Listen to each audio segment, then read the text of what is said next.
a gente considerou apenas os casos confirmados laboratorialmente.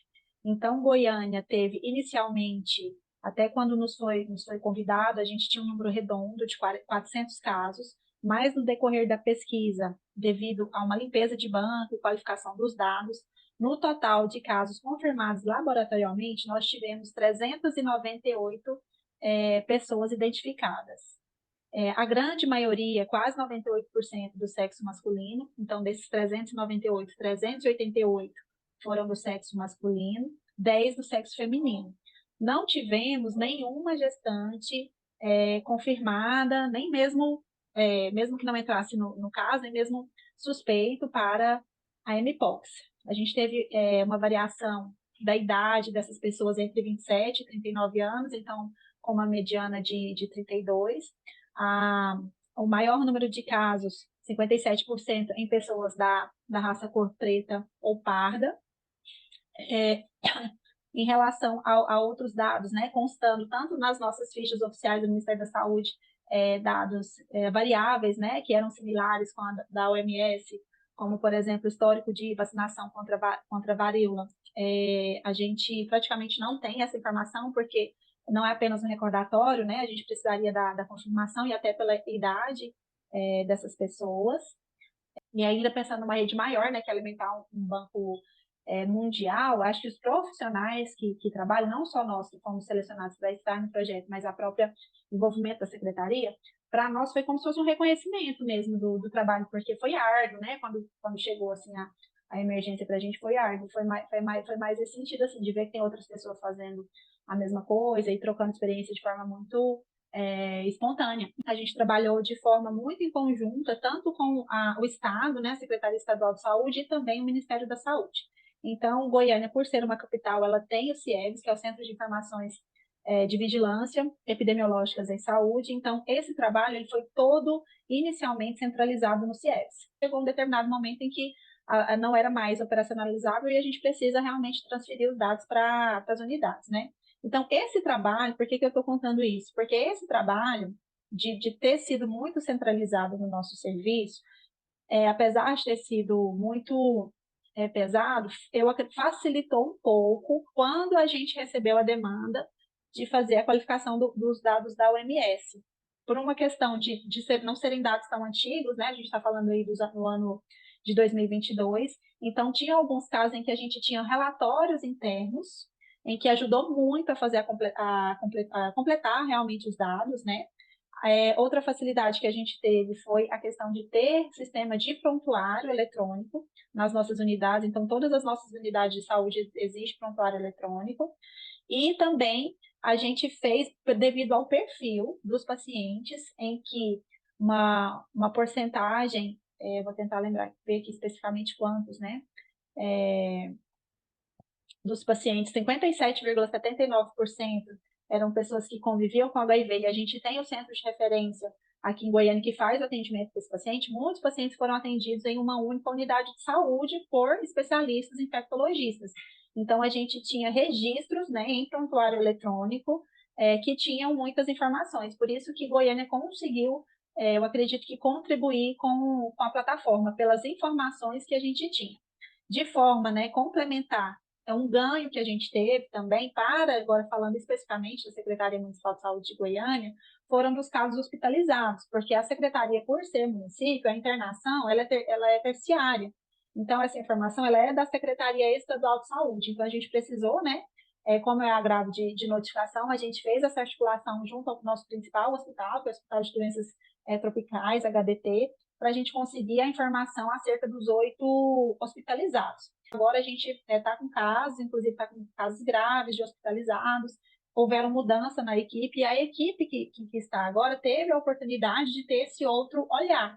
Até porque durante esse processo de trabalho, devido a essas novas variáveis que não estavam nas fichas oficiais, tanto do REDCap como do SINAM, a gente precisou se atentar para esses outros detalhes, né? Principalmente se a gente está falando de um perfil de paciente em que quase 60% é HIV, a OMS traz uma variável nova, né? Se esse paciente está em uso de PrEP.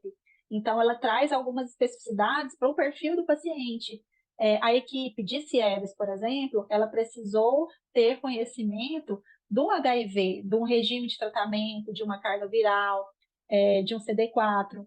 Então, a gente fez uma articulação maior com a equipe técnica de HIV e AIDS. A reflexão que eu tentei fazer junto à equipe, e que eu ainda não tenho essa resposta, pode ser que no encontro nacional, né, que a gente vai conseguir, é porque que Goiânia especificamente se destacou, né?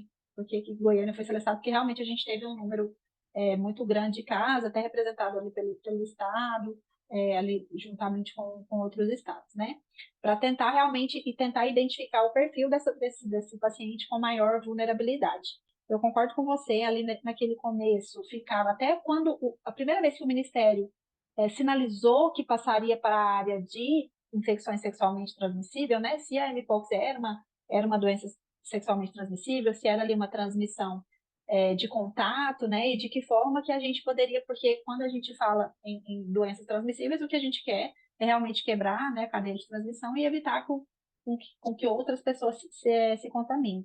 E quando a gente parte para identificar que são homens que fazem sexo com homens, mas com essa grande porcentagem de pessoas que vivem com HIV, então, assim, o que parece, né, a gente não pode fazer com essa análise, assim, não dá para fazer essas inferências, é que parece muito que é em relação ao imunossuprimido mesmo, mas um imunossuprimido que está em sociedade, né, e que tá tendo uma vida ativa, que está tendo relações sexuais. Esses dados que a gente precisa analisar realmente para ter políticas públicas, porque de início a população, até a própria prefeitura, assim, tinha um certo um cuidado de não ter falas preconceituosas, né? Teve esse movimento nacional também. E aí, quando a gente conversa com a área técnica e vai conversar, na verdade é o contrário, a gente precisa conhecer a população para saber quem que é o mais vulnerável, para poder fazer medidas para a população mais vulnerável. Então, ter esse entendimento ajudou sim, inclusive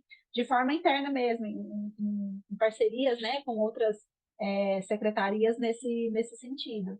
Nesse momento, a gente está observando um aumento do número de casos. A mpox, por ser uma infecção em que a grande maioria, a gente observou pacientes com lesões múltiplas, mas às vezes até com lesões mínimas. O que essa experiência trouxe, né? Tanto para os profissionais de saúde, até para a população, saber identificar essa lesão, porque justamente por isso houveram publicações, houve mídia, né? Houve realmente fotos das lesões, né? Então, isso ajuda.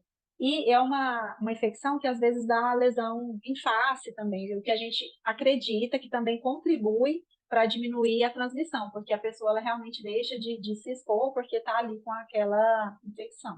Então, eu acredito que esse aumento que a gente teve de casos não vai ser igual, né, o que a gente teve anteriormente, mas a secretaria em si, com o aumento dos casos, ele já emitiu alertas, né, até porque a vacinação, o Ministério já sinalizou, né, que as doses que tinham sido adquiridas, elas já foram distribuídas, já foram realizadas, né, na população específica, justamente por ter identificado que era esse o perfil que precisava receber essa vacinação e de que agora não vai ter mais. Então, quando a gente fala de uma doença que não é imunoprevenível, a gente tem que pensar nas outras medidas.